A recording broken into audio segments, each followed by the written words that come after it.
আসসালামু আলাইকুম, বিসমিল্লাহির রহমানির রহিম। দর্শক, আবারও আসলাম একটি চীনা হাঁস, রাজা হাঁসের ভিডিও নিয়ে আপনাদের সম্মুখে দুই চার কথা বলার জন্য। কথা হইল, যারা মনে মনে ইচ্ছুক আমি হাঁসের খামার করব, বড় সড়ো করে ঘর বানাবো, এগুলো স্বপ্ন বাদ দিয়া, বড় করে ঘর বানানি বাদ দিয়া আপনি চীনা হাঁস, রাজা হাঁস দুইটা মিলা 10,000 টাকার মতো চীনা হাঁসের বাচ্চা, রাজা হাঁসের বাচ্চা আপনারা সংগ্রহ করবেন। করার পর সেগুলোকে দানাদার খাদ্য, ধান বা চাউল বা গম বা কালাই বা যেটাই খাওয়ান না কেন, মেন কথা হলো ডাক্তারের সাথে যোগাযোগ করবেন। যারা ভেটেরিনারি ডাক্তার তাদের সাথে যোগাযোগ করবেন।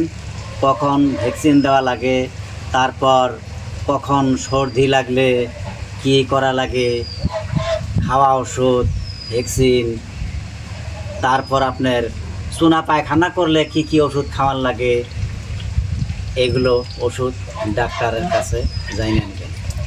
কেননা আমি কিন্তু ছোট ছোট বাচ্চা আনছিলাম রাজা হাঁসের 600 টাকা জোড়া, ছোট ছোট বাচ্চা আনছিলাম 600 টাকা জোড়া। এখন দেখেন এই 600 টাকা জোড়ার বাচ্চা, দেখেন এগুলা কত বড় হয়ে গেছে। এই দেখেন এগুলা কয়েকটা চীনা রাজা হাঁস আছে, 7টা যেমন মেয়ে হাঁস আছে, আর আপনার পুরুষ হাঁস আছে 3টা।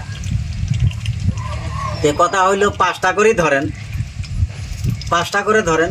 এগুলো কিন্তু কতটা, এগুলো জাতের চীনা হাঁস, রাজা হাঁস, এগুলো কিন্তু কম করে হলেও বছরে 2বার করে ডিম দিব। যদি 5টা করেও একটা বাচ্চা, একটা চীনা রাজা হাঁস যদি 5টা করেও বাচ্চা দেয়, তাইলে হইতেছে কত, 5 7 35টা, 35টা বাচ্চা পাইতেছেন আপনি।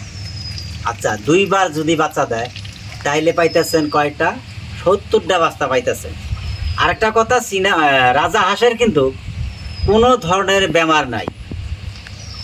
যেমন চীনা হাঁসেরও বেমার নাই বলতে চলে, কিন্তু তথাপিও ভ্যাকসিন কিবা কিবি দেওয়া লাগে। কিন্তু রাজা হাঁসের একেবারেই কিছুই দেওয়া লাগে না।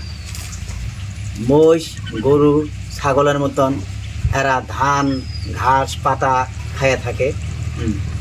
কিন্তু কথা হইল, মানুষের জমিনে গেলে কিন্তু মানুষের বিরাট অসংখ্য ক্ষয়ক্ষতি করে। যার জন্য আপনারা এই ধরনের ঘিরার ভিতরে রাখবেন, যাতে কোনো দিকে যাইতে না পারে, এরকম যাতে পানি থাকে। তাহলে আপনাদের পালার কোনো অসুবিধা নেই। যদি হয়তো পাথারে ওই ধরনের ঘাস পাতা থাকে, তাহলে তো ফ্রিতেই রাজা হাঁস পালন করতে পারবেন। কিন্তু দেখলেন যে না, আশপাশ হয়তো ধান বা খেতি বাড়ি করছে, তখন তো ছাড়িয়ে দিতে পারবেন না। তখন আপনাদেরকে হয়তো কালাই বা ধান বা চাউল বা গুঁড়ার সাথে কিছু ভাত মিশিয়ে খাওয়াবেন। দেখবেন 1 বছরের ভিতরে আপনার এই 10,000 টাকার থেকে রাজা হাঁসেরও খামার হয়ে গেছে, বাতান হয়ে গেছে, চীনা হাঁসেরও আপনার বাতান হয়ে গেছে। যার জন্য বলছি, যারা একেবারে গরিব মানুষ আমাদের মতো, তারা অল্প থেকে অনেক কিছু করতে পারবেন। আর যদি খালি ঘরে বসে বসে চিন্তা করেন যে আমি টাকা নাই, পয়সা নাই, কি দিয়ে বিজনেস করি, খালি বড় বড় স্বপ্ন না কইরা আপনারা ছোটোর থেকেই বড় হওয়ার চেষ্টা করেন। কেননা আমি কিন্তু আগের ভিডিওতেও বলছি, কয়েকটা চীনা হাঁস আনছিলাম, সেগুলো আমরা রাখতে পারি নাই, বেমারে মারা গেছে। আপনাদেরকে দেখামু। সে কথা হইল, আপনারা কম সময়ের থেকেই কম সম করে চীনা হাঁস, রাজা হাঁস আইনা পাইলে আপনারা বড় সড়ো খামারে দিতে পারবেন।